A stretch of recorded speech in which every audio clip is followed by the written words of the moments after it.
नमो अर्हन्ताण, नमो सिद्धाणं, नमो आयर्याणं, नमो वज्रायाणं, नमो लोये सव्यसाहुणम्।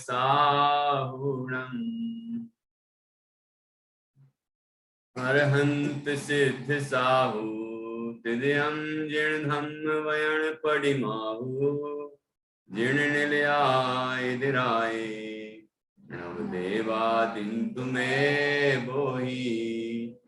मंगलम भगवान वीरो, मंगलम गौतमो गणी, मंगलम कुंद कुंदाद्यो, जैन धर्मोस्तु मंगलम।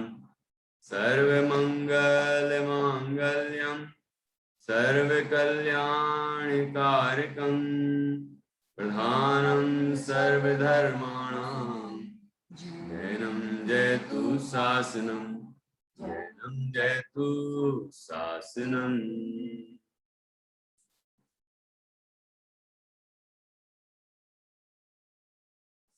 आज हम पंडित दौलत राम जी द्वारा रचित एक भजन आत्म रूप अनुपम अद्भुत या ही लखे भव सिंधु तरो, ये भजन स्वाध्याय में लेंगे। और जैसा भी समय होगा, यदि समय बचता है तो एक और भजन चिन्ह मूरत दगधारी की मोहे रीत लगत है अटापटी, यह भजन भी लेंगे और कुछ प्रश्नोत्तर होंगे उसके बाद, तो जितना हो जाएगा। और कल से परमानंद स्तोत्र, आचार्य अकलंक देव द्वारा रचित परमानंद स्तोत्र है। 24 श्लोक है मात्र उसमें, और ज्यादा बड़ा नहीं है, 4-5 दिन शायद लगेंगे, लेकिन बहुत ही जबरदस्त है, आध्यात्मिक है और भक्ति परक है, बहुत ही सुंदर स्तोत्र है। उसको हम कल से स्वाध्याय में लेंगे। तो आज हम ये भजन ले रहे हैं। देखिए, भजन में यहाँ पर स्क्रीन पर आपको शेयर कर रहा हूँ, आप उसमें देखें और हम उसका स्वाध्याय करेंगे। ये सबसे नीचे आप देखेंगे, नीचे दिख रहा है, ये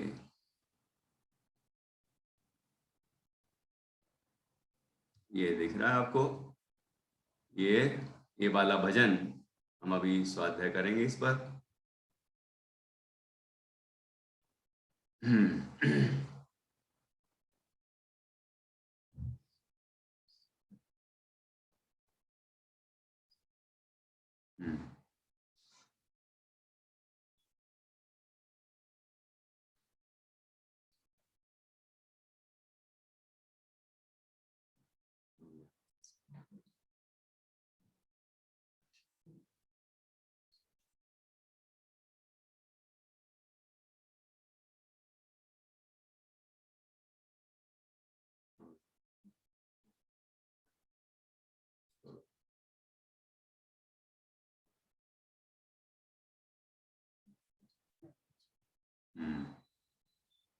ना दिख तो रहा है।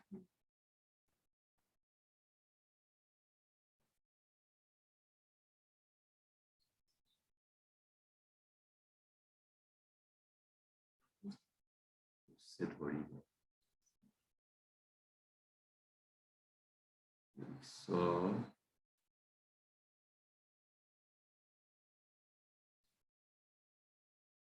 आत्म रूप अनुपम अद्भुत, ये नीचे दिख रहा है, दिख तो रहा होगा, छोटे अक्षर जरूर है। आत्म रूप अनुपम अद्भुत, या ही लखे भव सिंधु तरो। आत्म रूप अल्प काल में भरत चक्रधर, निज आत्म को ध्याय करो। केवल ज्ञान पाए भवि बोधे, तत छिन पायो लोक सिरो।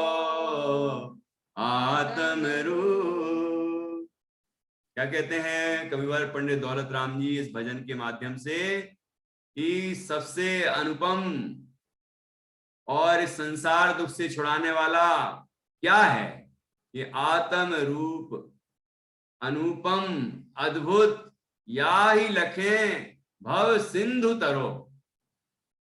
कि आत्म स्वरूप, हमारे निज आत्म स्वरूप जो देह से भिन्न ज्ञानमयी तत्व है, जो हम स्वयं हैं, ऐसे आत्मा का रूप जो है, आत्मा का स्वरूप जो है वह अनुपम है। अनुपम है अर्थात इसकी उपमा किसी और से नहीं दी जा सकती। कि कैसा है आत्मा? कि आत्मा तो आत्मा जैसा है, तो आत्मा का ही की उपमा दे सकते हैं। मतलब आत्मा कैसा है? कि सिद्धों जैसा है, तो वो भी तो आत्मा है। मतलब ऐसे कोई और दुनिया भर की चीजों से उपमा नहीं दे सकते हैं आत्मा की। ठीक है ना? आजकल लोग उपमाएं खोजते हैं, लेकिन ये भूल जाते हैं कि हर चीज की उपमा नहीं दी जा सकती है। ठीक है?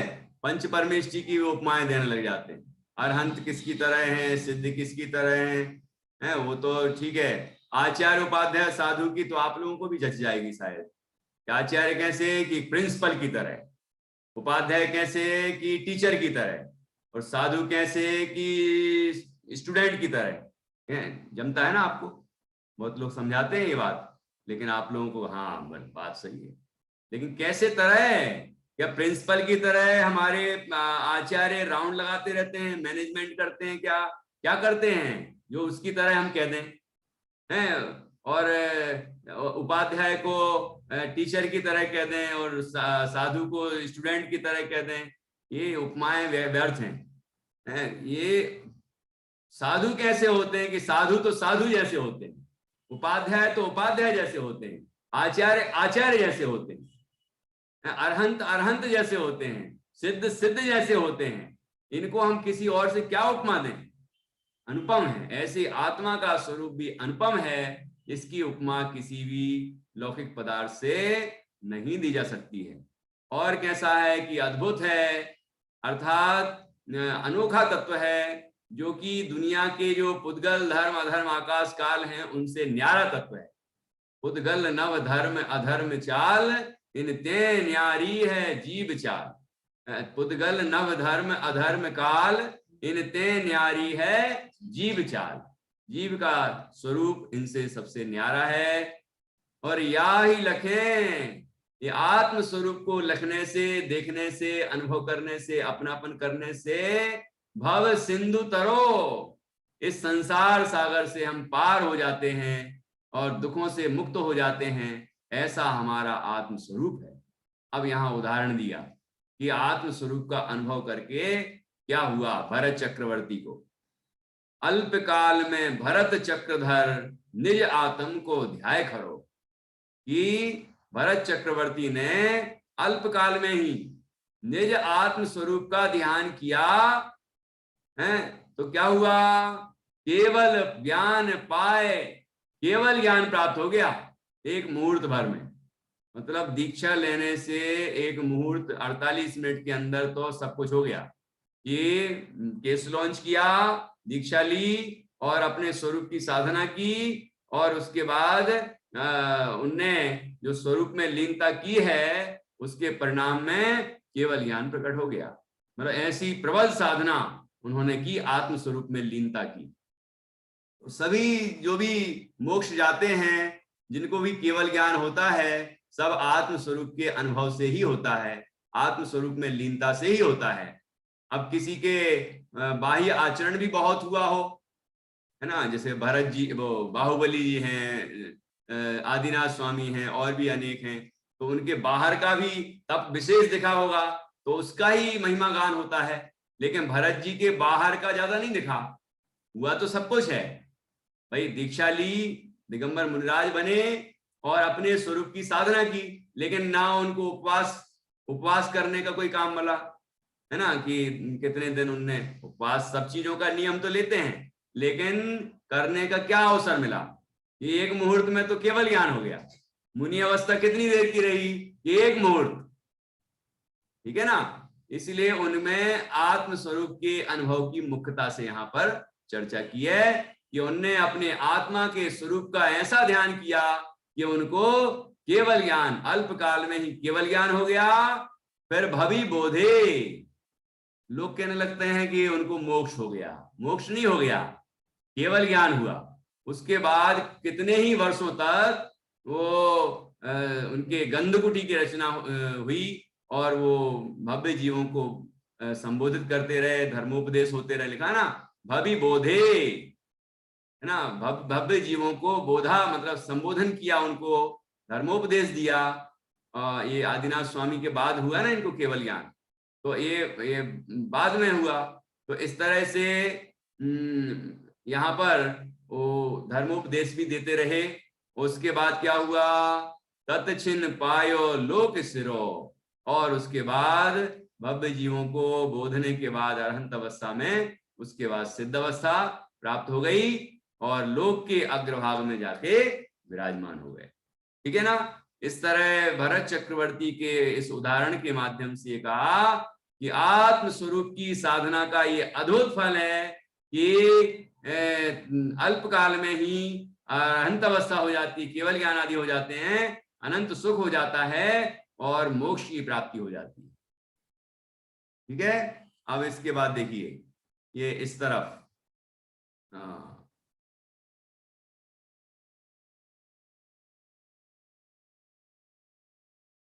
ये यहाँ 110 पेज लिखा है, यहां से करना। ये भजन आगे यहां से आ रहा है। या बिन समझे द्रवलिंग मुनि, उग्र तपन कर भार भरो। नवग्रीवक पर्यंत जाए चिर, पेर भवार्णव माही परो। आत्म रूप अनुपम अद्भुत, याहि लखे भव सिंधु तरो। आत्म रूप क्या कह रहे हैं, ऐसे निज आत्म स्वरूप का अनुभव करके भरत चक्रवर्ती के कल्याण की बात कही। अब कहते हैं उसी आत्म स्वरूप का अनुभव किए बिना, अनुभव बस आत्म स्वरूप का अनुभव नहीं है, ठीक है, और बाकी सब कुछ किया, द्रव्य लिंग का पूरी तरह से निरतिचार पालन किया, 28 मूल गुणों का उसमें कोई दोष नहीं लगाए, तब पूरा क्रिया का बिल्कुल पूरी तरह से पालन किया, लेकिन आत्म स्वरूप को नहीं जाना। ठीक है, छठाला जी में भी आया है कि आत्मा को नहीं जाना, बाकी सब किया तो गिरेवेग तक चले गए। तो यही बात यहां लिखी, या बिन समझे द्रव्य लिंग मुनि, उग्र तपन कर भार भरो। कि या बिन समझे, क्या किसको बिना समझे, कि आत्म स्वरूप को समझे बिना द्रव्य लिंगी मुनि, जिन्होंने 28 मूल गुणों का निरतिचार पालन करते हैं, वो द्रव्य लिंगी मुनि। ठीक है, और द्रव्यलिंगी जो भावलिंगी होते हैं वो भी द्रव्यलिंगी होते हैं। ये मत सोचना कि द्रव्यलिंगी कोई स्पेशल अकेले ही होते हैं, लेकिन जो भावलिंगी के बिना भी द्रव्यलिंगी होते हैं। ठीक है, जो भावलिंगी हैं वो तो द्रव्यलिंगी भी होंगे ही, लेकिन जो द्रव्यलिंगी हैं वो भावलिंगी हो ही हो, ऐसा नियम नहीं है। तो ये जो 28 मूलों का निरतिचार पालन करने वाले जो संत होते हैं वो द्रव्यलिंगी मुनि हैं।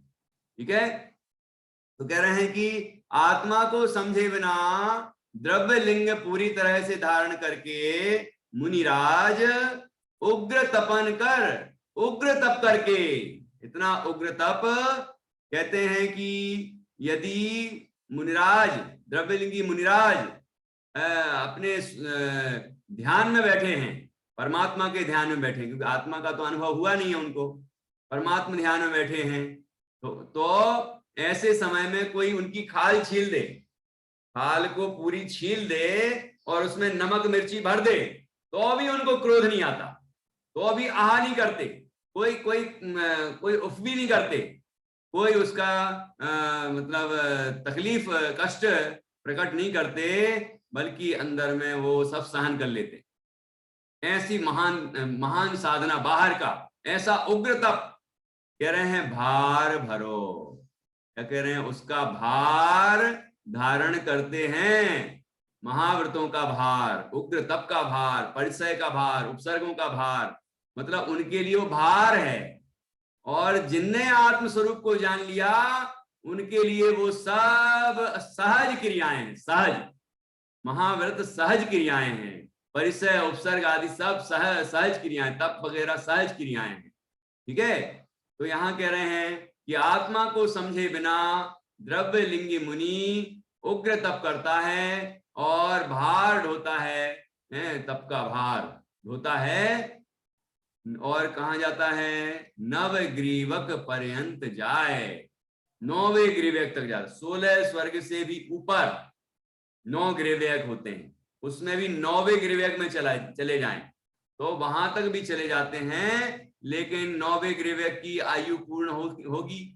जब भी पूर्ण होगी, और पूर्ण करने के बाद 31 सागर, वो पूर्ण करने के बाद फिर भवार्णव माही परो, और फिर से भव रूपी अर्णव मतलब समुद्र के अंदर में, मतलब मैं, परो मतलब फिर से भ्रमण करने लगते। वो भी तो संसारी है, ग्रेवयक है ना। लेकिन फिर वहां से आए, फिर इधर मनुष्य गति, त्रंच गति, नरक गति, देव गति, जो भी गतियां होती हैं उन गतियों में भ्रमण करता रहता है जी। इसलिए आत्म स्वरूप को जानना पहली जरूरत है। ठीक है, हम ये जाने कि मैं स्त्री नहीं, मैं आत्मा हूं, मैं पुरुष नहीं, मैं आत्मा हूं, मैं धनवान या निर्धन नहीं, मैं आत्मा हूं। इस तरह अपने को ज्ञान स्वरूप आत्मा देखेगा तो इस जीव का कल्याण होगा।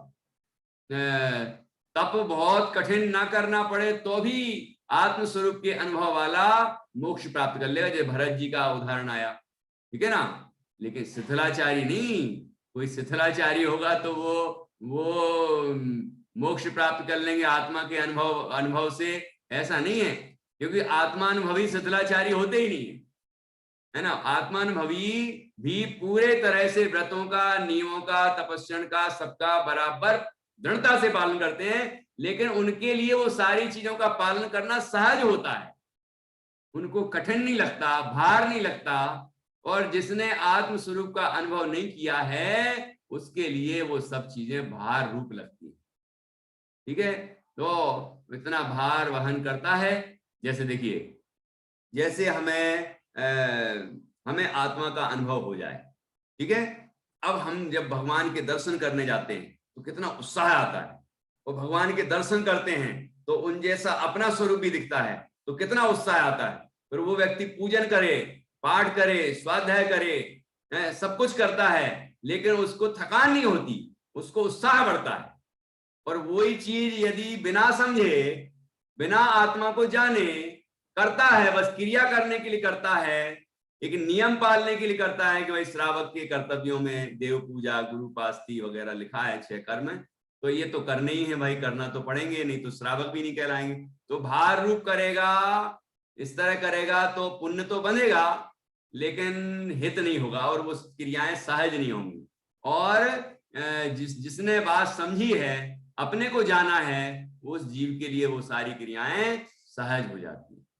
ठीक है, अब आगे क्या लिखते हैं, सम्यक दर्शन ज्ञान चरण तप, ये ही जगत में सार नरो, पूरब शिव को गए जाहि अब, फिर जे हैं यह नियत करो आत्म रूप।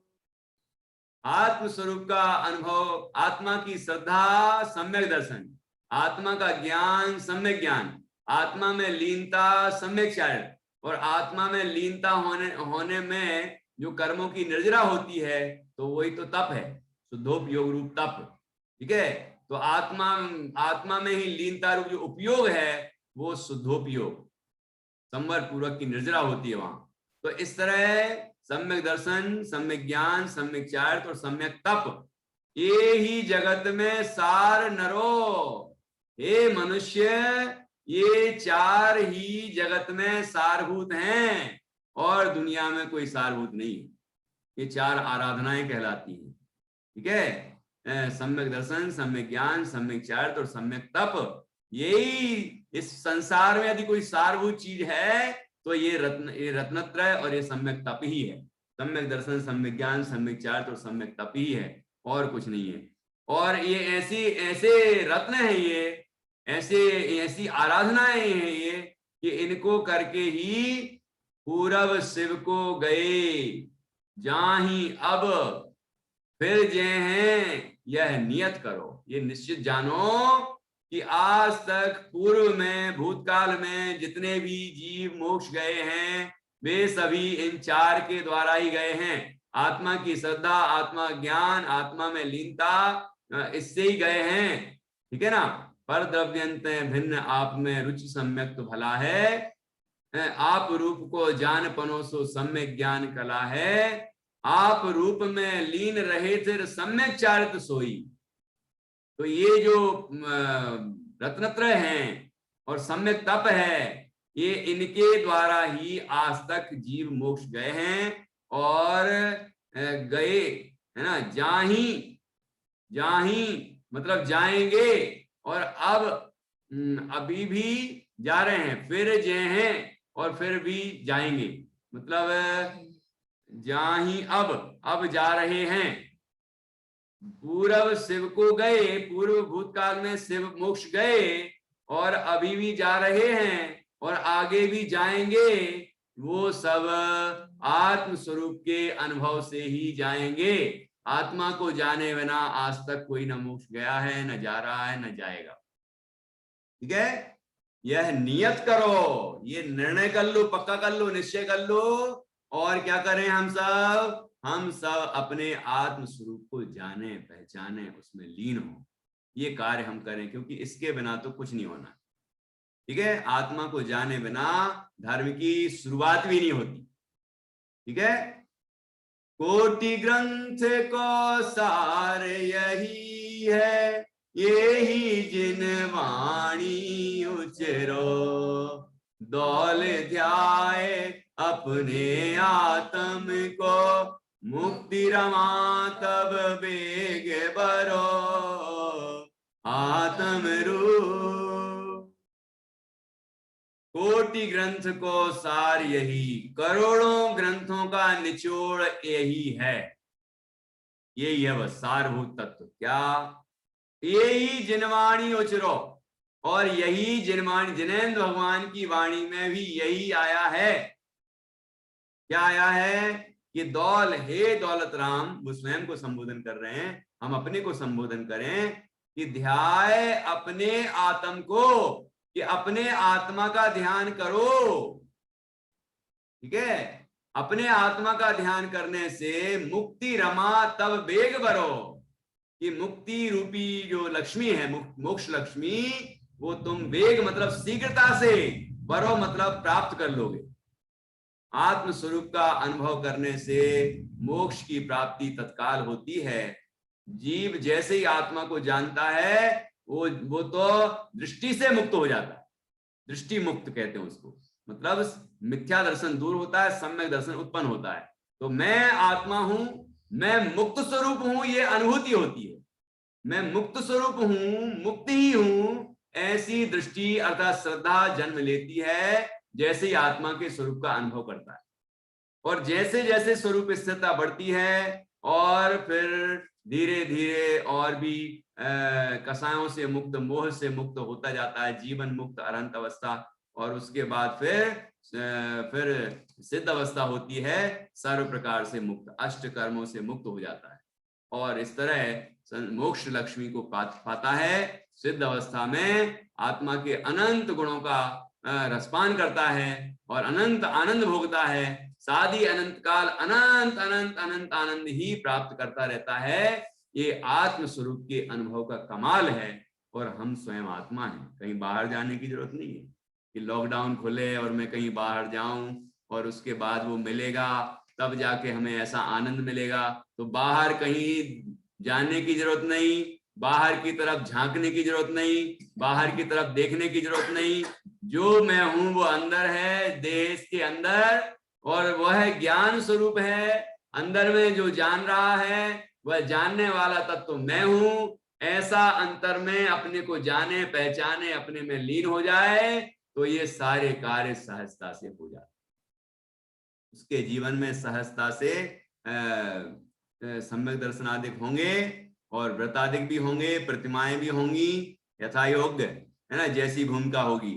और उसके बाद जीव को तो अपने अंतर में लीनता बढ़ानी है, अपनी स्थिरता बढ़ानी है, बाकी काम भूमिका के अनुसार अपने आप उस तरह के विकल्प आएंगे और वह प्रतिज्ञाएं लेगा, फिर मुनि अवस्था आएगी, फिर वहां भी यही काम करेगा, आत्मस्वरूप की साधना, और उसके बाद फिर केवल ज्ञान होगा, वहां अरहंत अवस्था में भी यही करेगा, अपने स्वरूप में लीन रहेगा। सकल गे ज्ञायक तदपि निजानंद रस, सकल गेयों का ज्ञायक होने पर भी एकमात्र निज आत्मा के आनंद रस में ही लीन रहता है। वहां जाके ये नहीं करने लगता कि अभी तक तो आत्मा को जानना था, अब लोकालोक को जानने लगता। लोकालोक भी जानते हैं लेकिन लोकालोक में तन्मय नहीं होते, लोकालोक में रस नहीं लेते, लोकालोक को जानने से कोई उनको लोकालोक को जानने कोई महत्व नहीं आ जाता उनके अंदर, वो तो अपने आत्मा के आनंद रस में ही लीन रहते हैं और फिर सिद्ध हो जाते हैं तो भी अपने आत्मा के आनंद रस में ही लीन रहते हैं।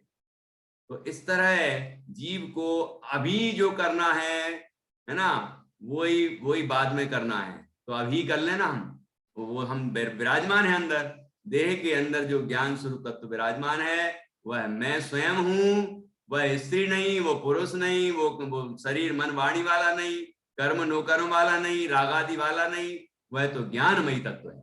ऐसा मैं शुद्ध चैतन्य आत्मा हूं, ऐसा जीव अनुभव करेगा तो धीरे धीरे धीरे धीरे इस जीव के अंतर में वह अवस्था आएगी, अर्थात मोक्ष अवस्था प्रकट हो जाएगी। हमें तो एक ही काम करना है, आत्म स्वरूप की श्रद्धा ज्ञान और उसमें लीनता।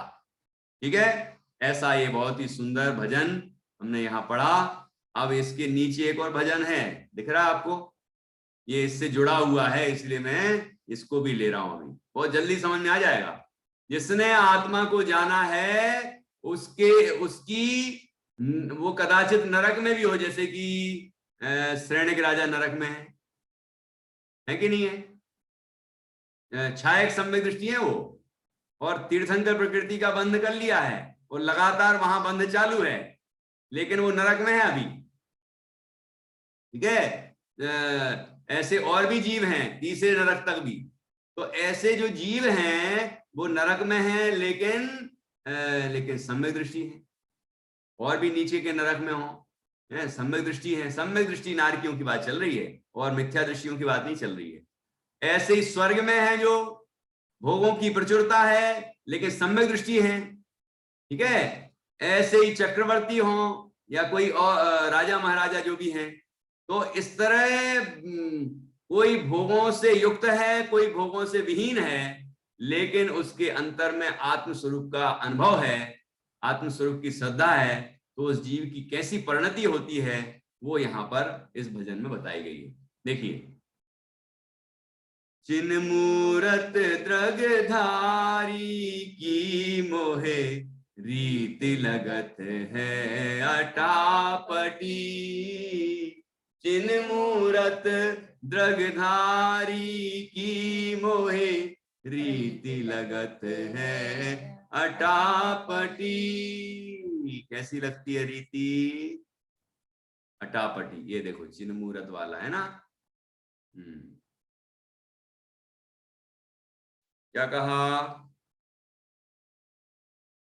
बाहिर नार की कृत दुख भोगे, बाहर नार की कृत दुख भोगे, अंतर सुख रस गटागटी, जिन मूरत द्रगधारी की मोहे रीति लगत है अटापटी।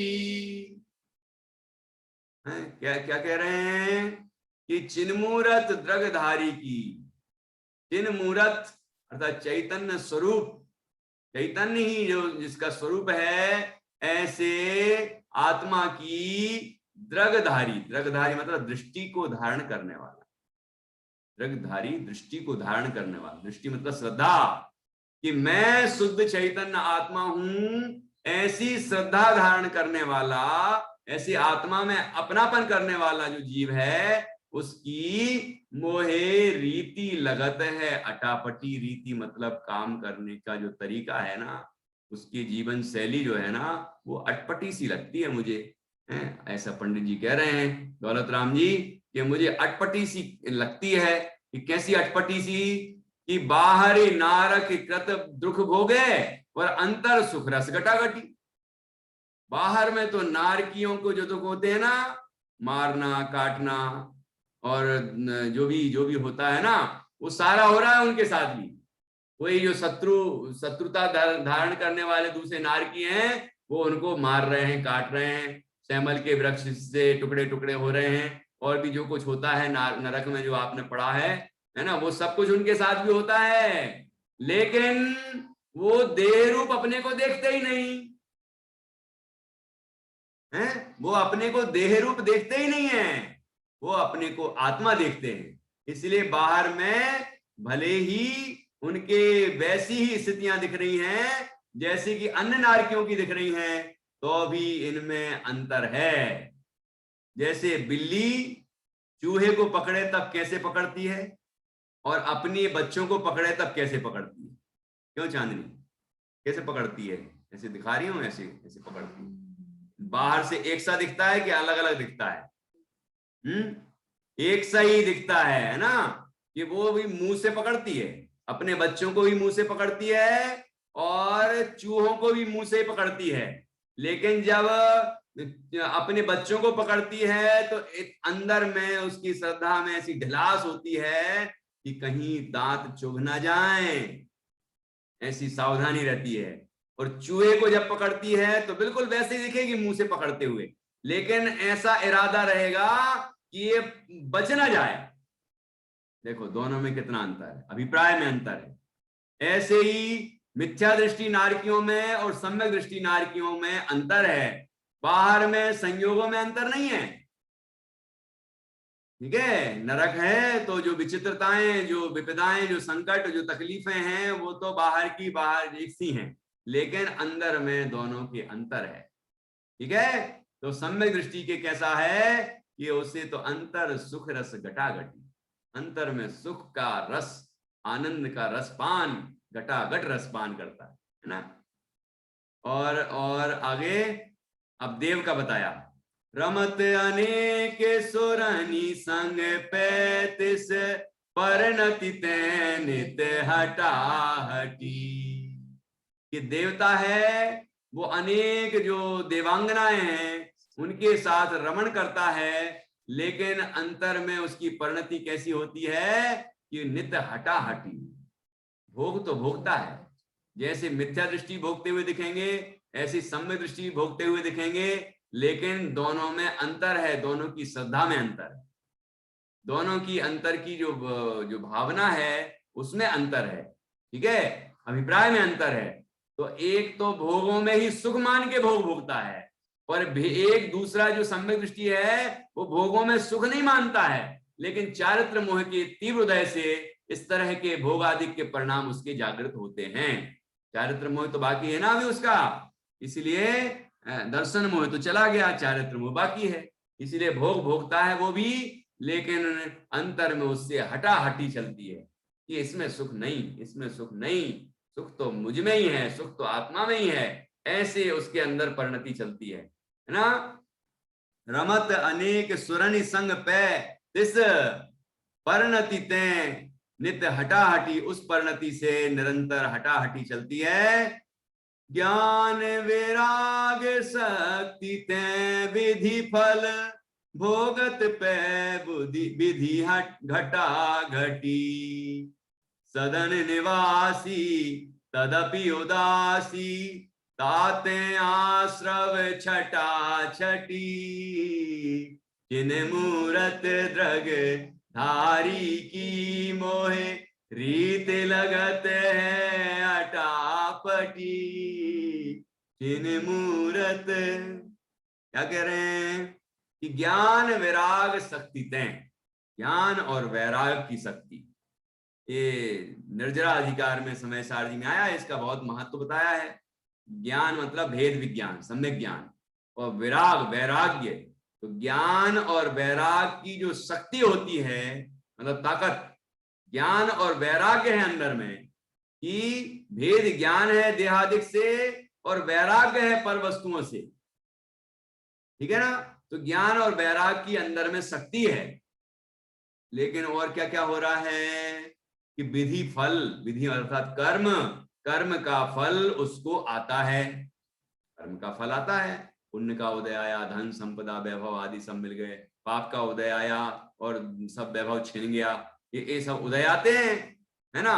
अंदर में और भी कर्मों के उदय आते हैं सब तरह के, वो सब आते हैं। भोगत, उनको वो भोगता है, परंतु विधि घटा घटी, परंतु विधि अर्थात कर्म निरंतर घटते ही जाते हैं, मतलब उसके तो कर्मों की निर्जरा होती है।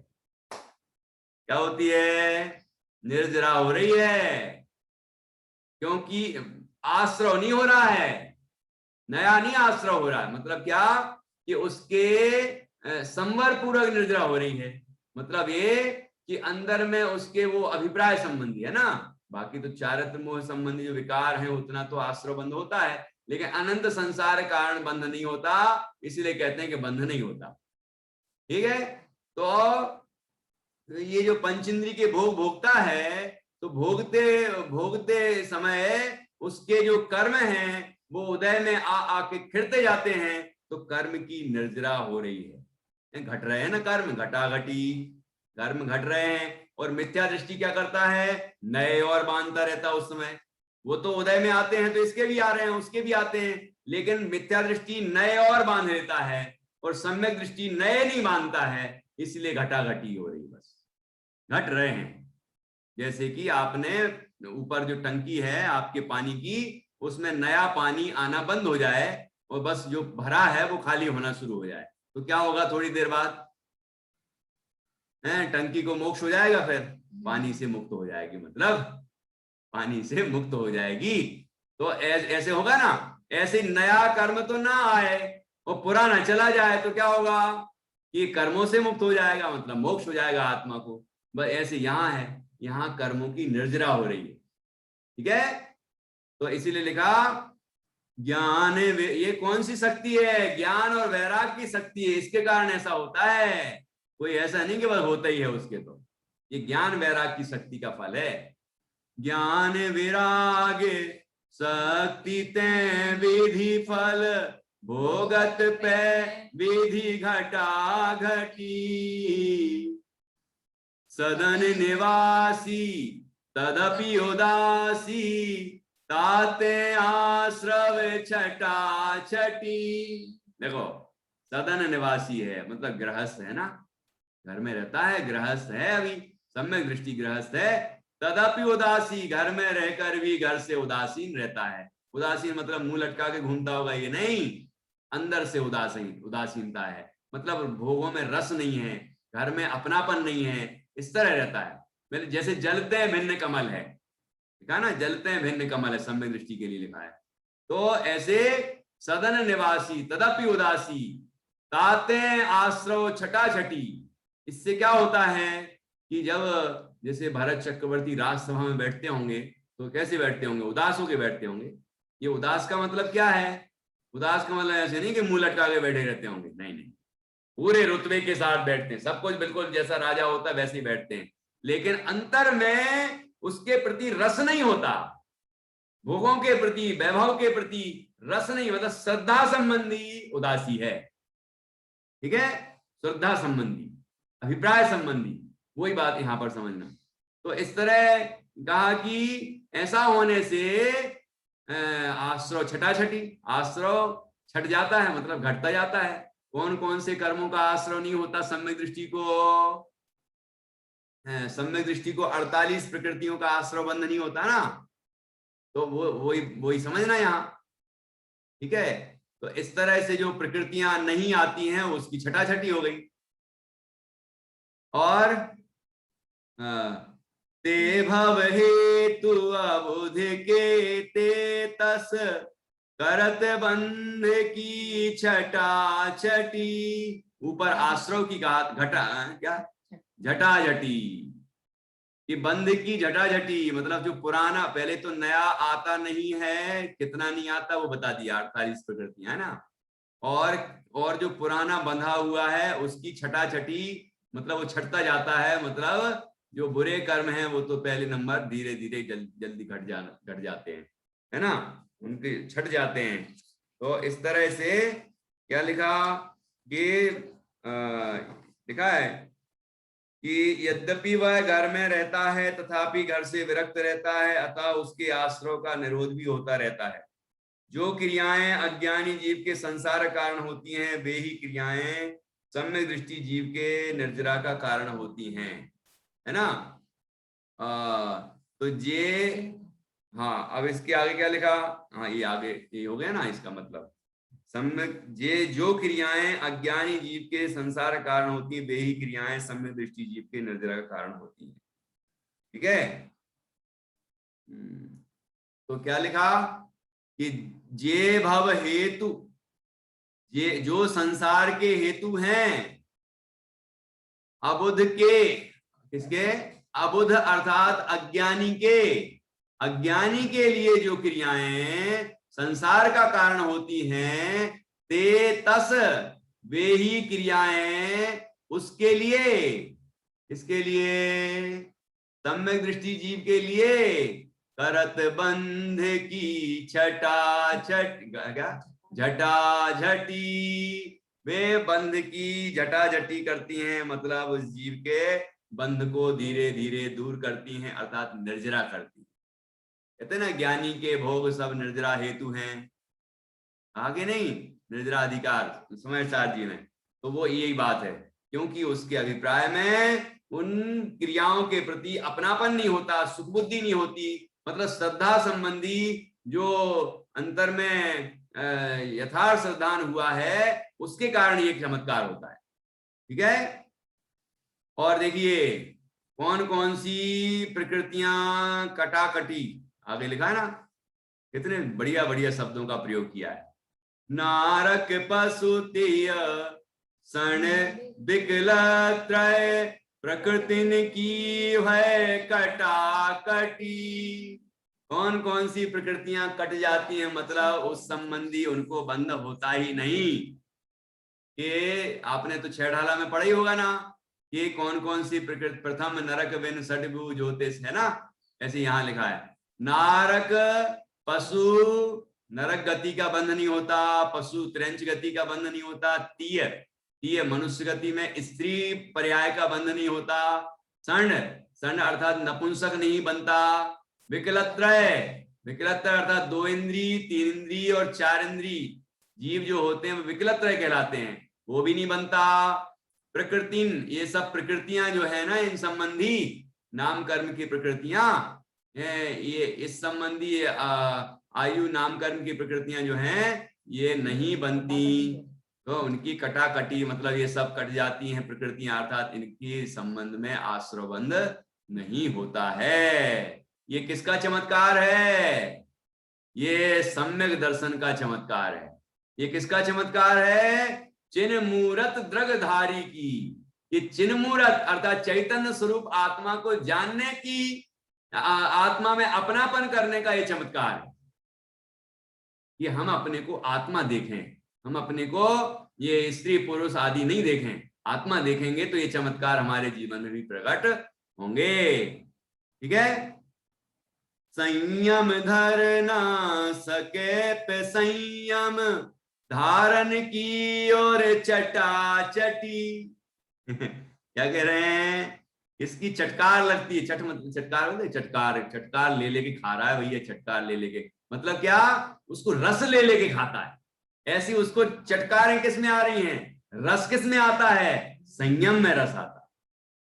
क्या असंयमी है लेकिन संयम में रस होता है उसको, समझ में आया कि नहीं आया। लोग कहते हैं कि सम्यक दर्शन हो गया तो बस हो गया भैया, और क्या है, अब क्या चाहिए, हम आओ तो कल्याण होगा, ऐसा नहीं है। सम्यक दृष्टि संतुष्ट नहीं होता कि बस हो गया, मेरे को सम्यक दर्शन हो गया, अब तो मैं कुछ भी करूं, सब मेरे निर्जरा हेतु हैं, ये स्वच्छंद हो गया, वो सम्यक दृष्टि हो ही नहीं सकता जो इस तरह करता है। ठीक है, सम्यक दृष्टि जो होगा उससे असंयम के प्रति खेद बरतता है, मतलब असंयम में जीवन रहता है जब तक उसका अविरति है चौथे गुण स्थान में, तो ऐसा नहीं सोचता बड़ा ठीक है कोई बात नहीं क्या फर्क पड़ता है, ऐसा नहीं। वो उसमें उसको असंयम में रस नहीं आता, उसको संयम में रस आता है।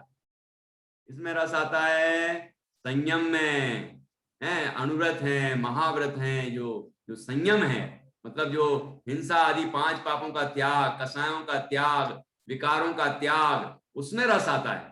और महाव्रत आदि धारण और जो गुप्ती है, समिति है, व्रत है, इनमें रस आता है उसको। ऐसा लगता है कि ये हमारे जीवन में कब आए, हम कब मुनि बने, कब मैं अपना कल्याण करूं, ऐसी अंदर में उसकी भावना आती है। ठीक है, तो प्रति समय वो संयम धारण करने की सोचता है।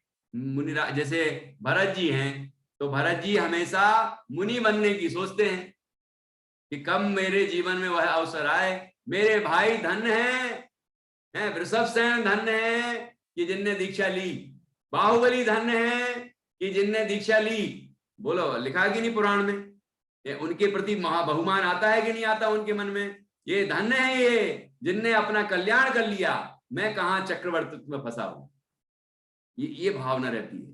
तो अपन इस तरह महापुरुषों के जीवन से भी देख सकते हैं कि उनको रस किस में है, रस असंयम में नहीं होता, रस संयम में ही होता है।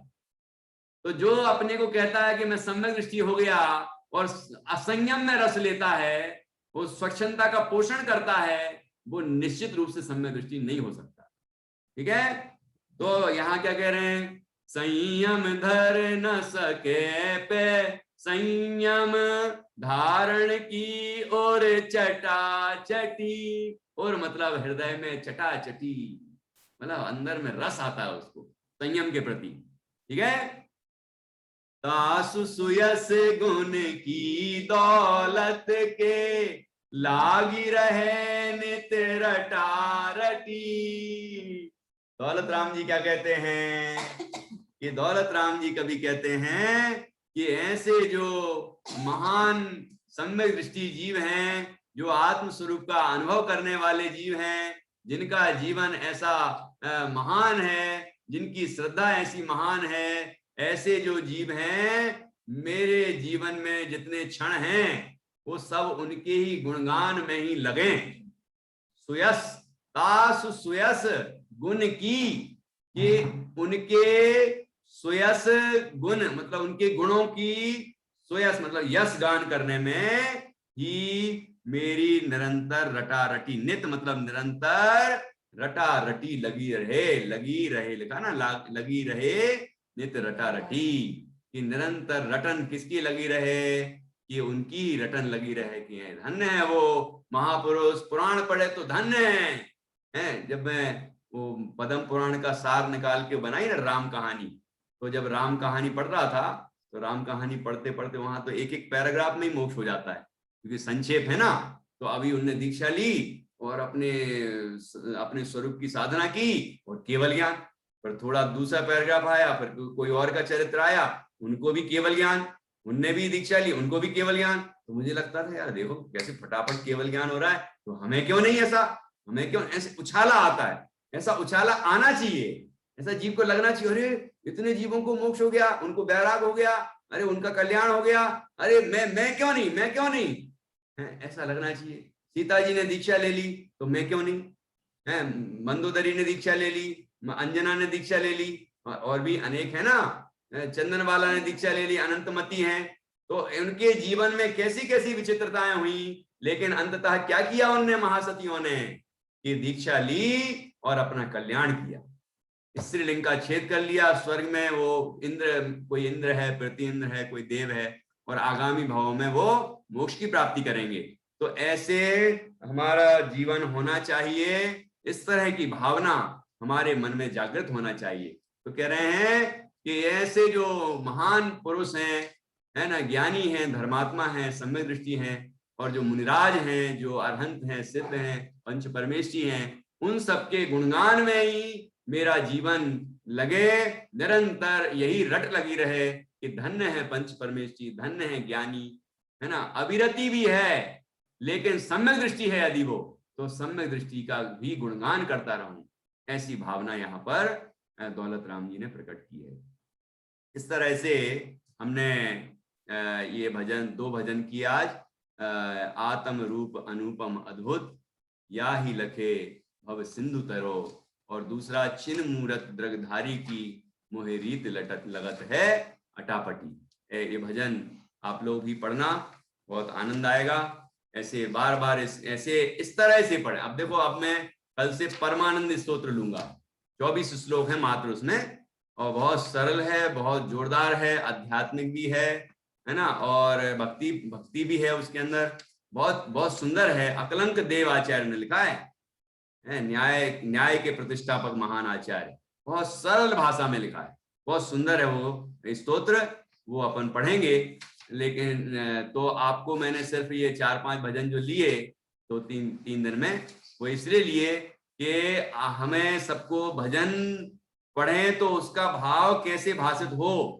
मतलब भजन को केवल गा लिया बढ़िया स्वर में, संगीत के साथ सुन लिया, गा लिया, बस हो गया काम, इतना नहीं है। इसके अंदर पूरा समय सार भरा है, सारे ग्रंथों का सार भरा है, महापुरुषों का जीवन का सार भरा हुआ है। तो वो चीज हमें हमारी समझ में आना चाहिए, और वैसी भावना हमारी बनना चाहिए, प्रेरणा हमें मिलना चाहिए। इसलिए 2-4-5-6 भजन लिए हैं, भक्तियां ली हैं। तो हम सभी इस तरह से बढ़िया भक्ति करें, भजन करें और अपना हित करें, ये यहाँ पर भावना मैं प्रकट करता हूँ। और 2-4 प्रश्न कर लेते हैं, क्योंकि आप लोग 8:30 बजे के लगभग आए हैं, तो थोड़ा सा आपको भी टाइम तो देना पड़ेगा, है ना। तो 2-4 प्रश्न कर लेते हैं, फिर अपन इस तरह अपनी क्लास को पूरा कर लेंगे। हाँ जी,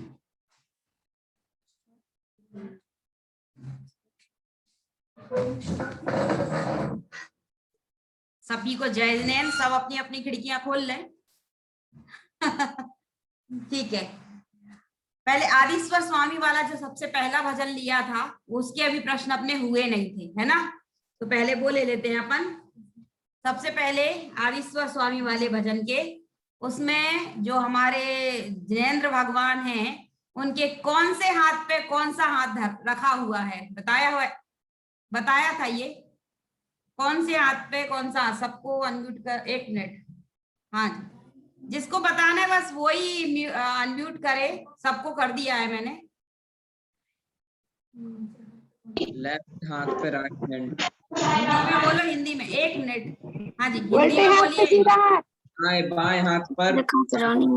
हाँ, ज्योति भाभी भी बोल रही है कहीं कहीं से। हाँ, उल्टे हाथ पर। हाँ हाँ, ज्योति भाभी ने भी सही जवाब दिया, उल्टे पे सीधा हाथ। और शाश्वत ने भी सही जवाब दिया है, लेफ्ट पे रख। सही है ना। अब दूसरा, वसु विधि का अर्थ क्या बताया था। वसु विधि का अर्थ बताया था, क्या बताया था दीदी।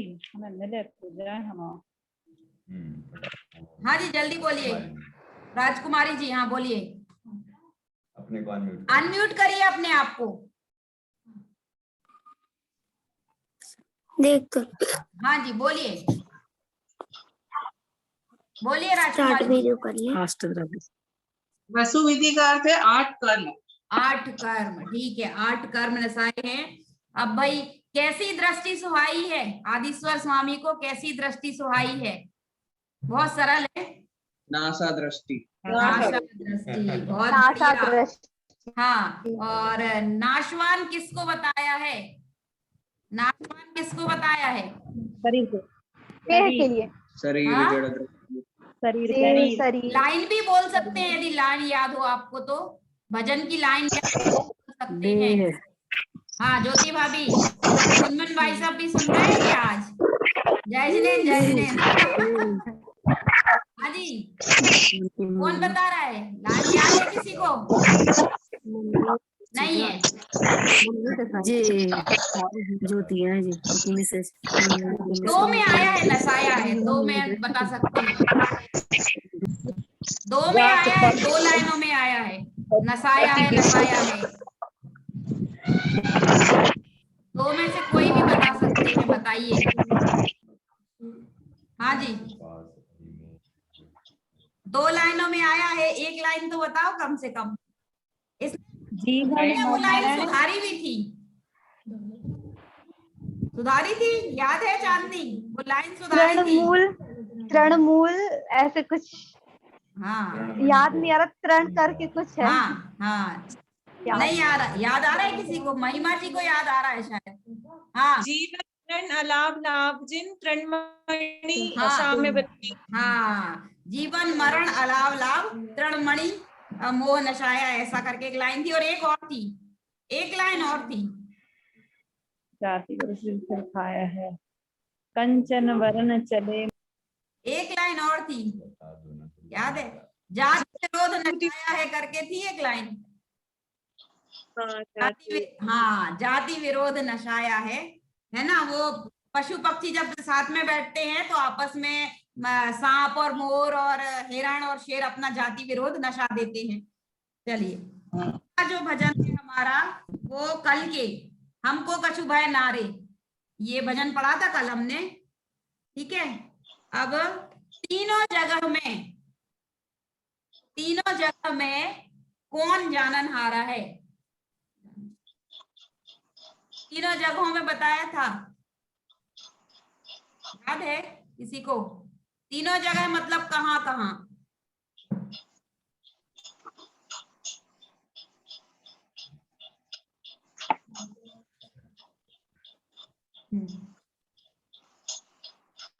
हाँ राजकुमारी जी बोलिए। जो जीव जैसा अभी है वो निगोद में भी वैसे ही है, हाँ, स्वर्ग में भी वैसे ही है, हाँ, और अपनी पर्याय में भी वैसे ही है, मैंने आत्मा आत्मा ही है।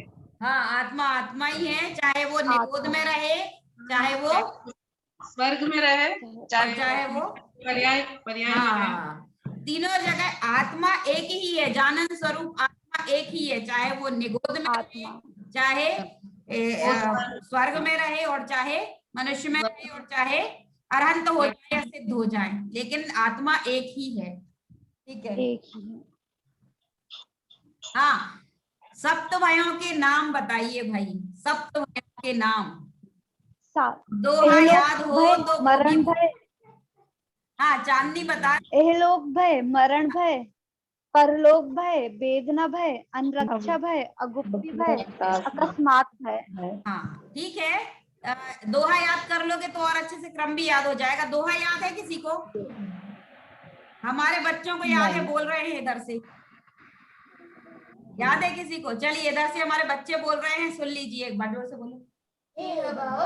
परलोक भय, मरण वेदना जाय, अनरक्षा निगोति भय, अकस्मात भय साय। सुनाई दिया?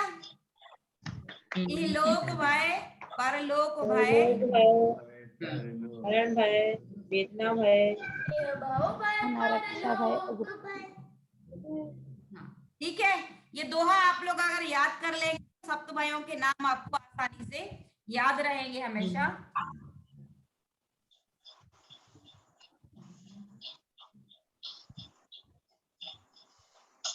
हाँ, नेक्स्ट भजन अपना था अपनी बोले आप है ना, ये वाला। तो इसमें हाँ,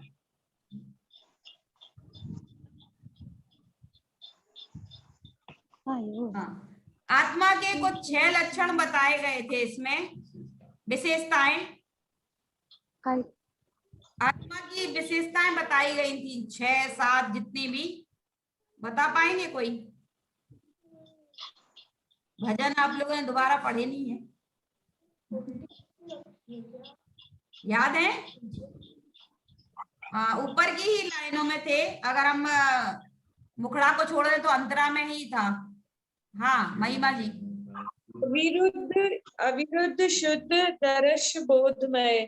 हाँ हाँ, विशुद्ध पहला चेतन, फिर अविरुद्ध, फिर शुद्ध, दर्शनमय, ज्ञानमय, विशुद्ध। ठीक है ना?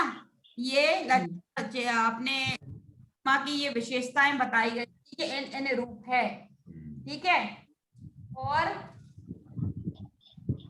किस रूप में पुद्गल को अपनाया है भाई? किस रूप में अपनाया है पुद्गल को हमने?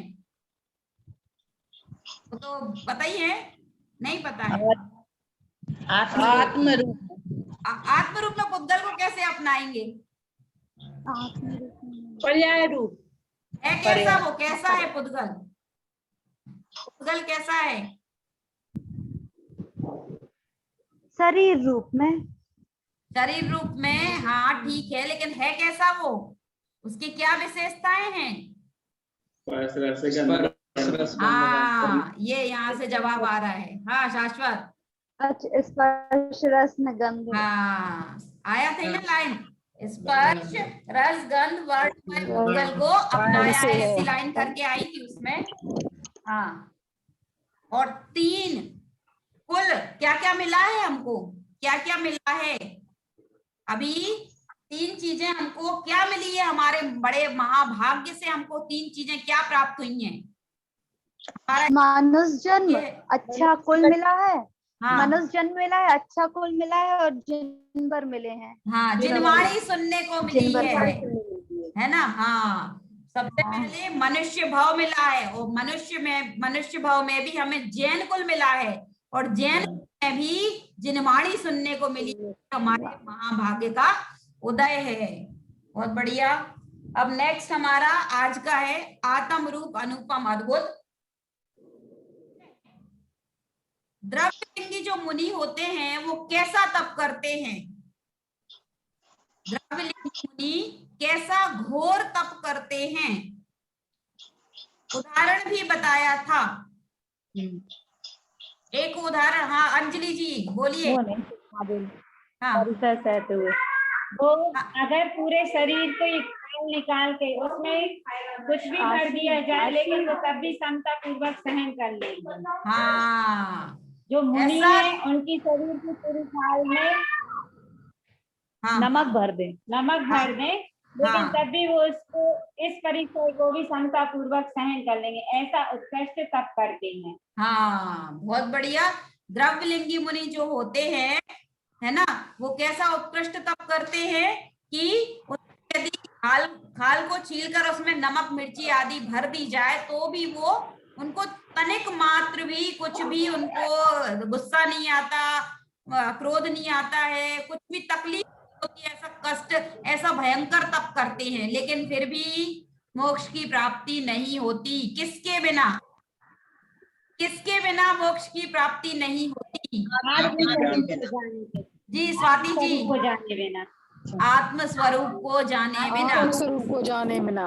हाँ, रश्मि का भी आंसर आया है, अपने निस्वरूप को, मतलब बिना सम्यक दर्शन के, है ना?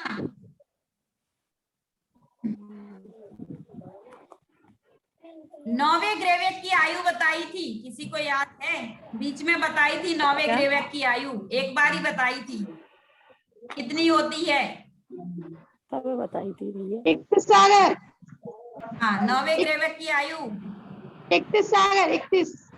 31 सागर। हाँ, 31 सागर, 31, 31 सागर की आयु बताई थी, है ना? सिर्फ एक ही बार बोली थी, इसीलिए सब लोग पकड़ नहीं पाए हैं। 31 सागर की बताई थी।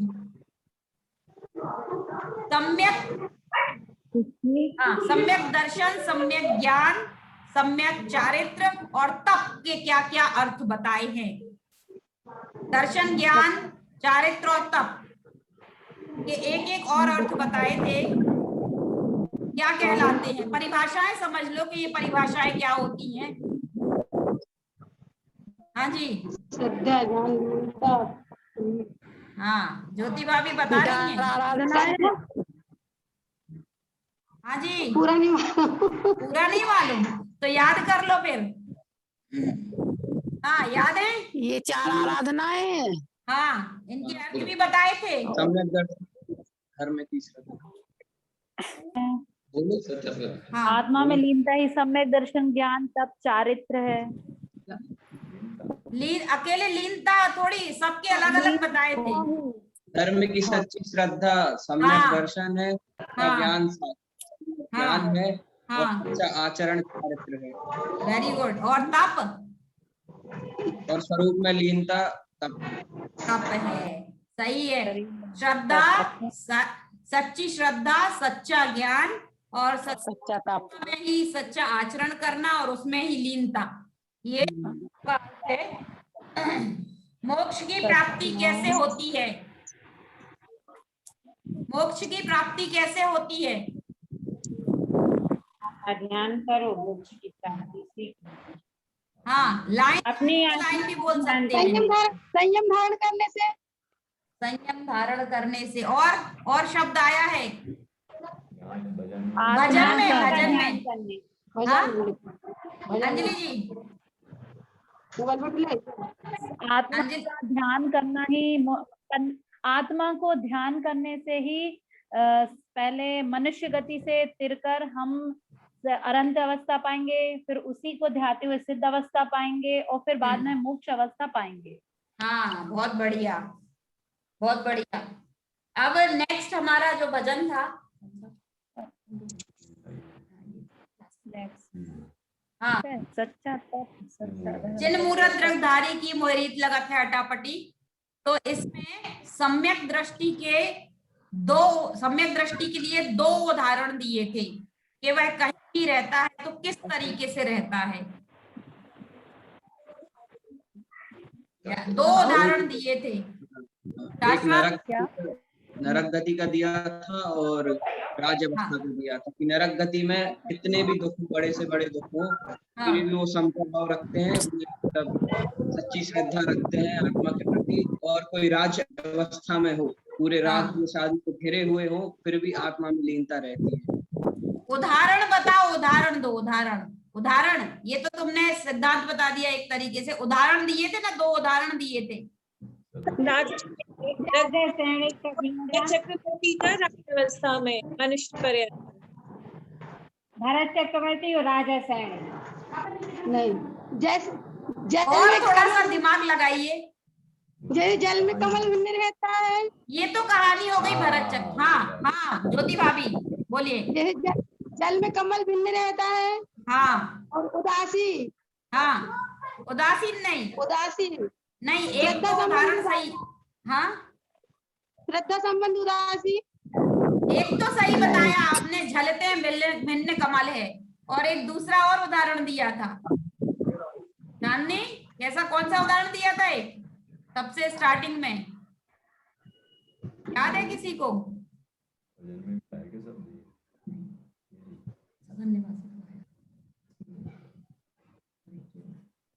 दृष्टि को अंदर से अलग रहे, वो चांदनी बता रही थी ना वो वाला, इसलिए मैंने चांदनी से पूछा। हाँ, सम्यक याद आ गया उसको, चांदनी को आ गया याद। हाँ, अनम्यूट करो। नरक वाला, नरक में जाते हैं तो हाँ, ये वाला। हाँ, कैसे नरक रहते में हैं? जाते हैं तो वहां पे जैसे राजा श्रेणी की उनको सम्यक दृष्टि है, वो तो अपने हाँ। आप में रहते हैं, और उनके ऊपर कोई मतलब जैसा नरक का दुख रहता है वही रहता है, लेकिन वो अपने आप में लीन रहते हैं क्योंकि वो सम्यक। इसके लिए उदाहरण कौन सा दिया था? उदाहरण भूल गए? हाँ, बिल्ली वाला याद आ गया, चूहा और बिल्ली वाला उदाहरण दिया था, है ना? ये सम्यक दृष्टि के लिए ये दो उदाहरण दिए थे। एक तो घर में रहते हुए भी जलते हैं भिन्न कमल है, सदनवासी के लिए दिया था, और एक नारकी का जब आया था तब दिया था कि चूहा और बिल्ली कि वो अपने बच्चे को किस तरीके से पकड़ती है और चूहे को किस तरीके से पकड़ती है, उसकी श्रद्धा में दोनों में अंतर होता है ना? और जो सम्यक दृष्टि जीव है वो उसे कहाँ नहीं जाता है, वो क्या क्या नहीं बनता है या कहाँ नहीं जाता है। हाँ, अंजलि जी बोल रही हैं शायद। प्रतिष्ठा जी, चलिए प्रतिष्ठा जी से पूछ लेते हैं, चलिए बोलिए। वो नरक में नहीं जाता है। हाँ, और रंज गति में नहीं जाता है, और विकलत्रय नहीं होता है, मतलब 2 इंद्रिय 3 इंद्रिय 4 इंद्रिय, हाँ और हाँ नरक त्रयंच। हाँ, और नपुंसक चलिए नहीं। आगे के हम दूसरों से पूछ लेते हैं। चलिए अंजलि जी। नपुंसक नहीं होता है। स्त्री पर्याय हाँ। नहीं होती और नपुंसक हाँ। नहीं बनता। षड। हाँ और सट स्त्री पर्याय। हाँ, स्त्री पर्याय नहीं होती है। स्त्री पर्याय और नपुंसक नहीं होता। हाँ ठीक है, नारकी ठीक। और पशु नर ते षड विकलत्र। हाँ सही है। नारद वसुतीय सड़विक लत्र प्रकृति जन की द्वे है कटाकटी, कटाकटी। है ना, कि वो कटाकटी। क्या क्या क्या हाँ। नहीं होता है, नरकी नहीं होएगा, त्रियंच गति में नहीं जाएगा, अगर मनुष्य होगा तो वो स्त्री पर्याय को धारण नहीं करेगा, फिर नपुंसक नहीं बनेगा, 2, 3 और 4 इंद्रिय विकलत्र कहते हैं, इनमें भी वो नहीं जाएगा। मतलब किस में जाएगा, एक इंद्रिय बनेगा या वो तो जाएगा स्वर्ग में देव होगा। जाएगा ही नहीं, सीधा पंच इंद्रिय जीव ही बनेगा, है ना। मनुष्य बनेगा। पंच इंद्रिय में भी स्त्री पर्याय धारण नहीं करेगा, है ना। इस तरीके से भजन में बहुत सूक्ष्म बातें आई हैं जो हमें पता नहीं रहती, हम सिर्फ पढ़ लेते हैं भजनों को, लेकिन यहाँ भजनों के माध्यम से हमने बहुत मैं वीडियो ऑफ कर रही हूँ क्योंकि चली गई है। हाँ, तो यहाँ ये बहुत ही सूक्ष्म चीजें बताई गई हैं, भजनों के माध्यम से हमने स्वाध्याय किया है। कल हम अपना नया जो विषय है परमानंद स्तोत्र, उसके माध्यम से हम अपना स्वाध्याय चालू करेंगे, और आज यहीं पर हमारी जो क्लास है वो पूर्ण होती है। चलिए अपन अब जिनवाणी स्तुति करेंगे। निधि निज में बताई यह अनंत उपकार है, उसके लिए जिन्हें वाणी माँ को वंदना सतबार है, वंदना सतबार है। सभी 9 बार नमोकार मंत्र के माध्यम से पंच परमेष्टि का स्मरण करेंगे और